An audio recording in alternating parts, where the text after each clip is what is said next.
balik lah.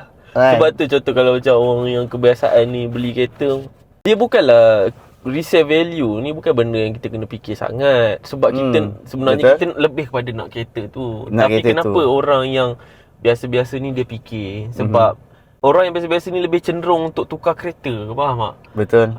Dan untuk tukar kereta tu dia memerlukan effort, memerlukan duit, memerlukan planning yang betul lah. Terutamanya untuk orang yang ngam-ngam. Kalau kau memang bajet banyak, kau nak plan apa? Kau roger je lah. Nak jual-jual, nak beli-beli. Yelah, macam kau buat video, aku buat video pun, bila kita cerita pasal resale value, maksudnya kita concern dengan marhen ni.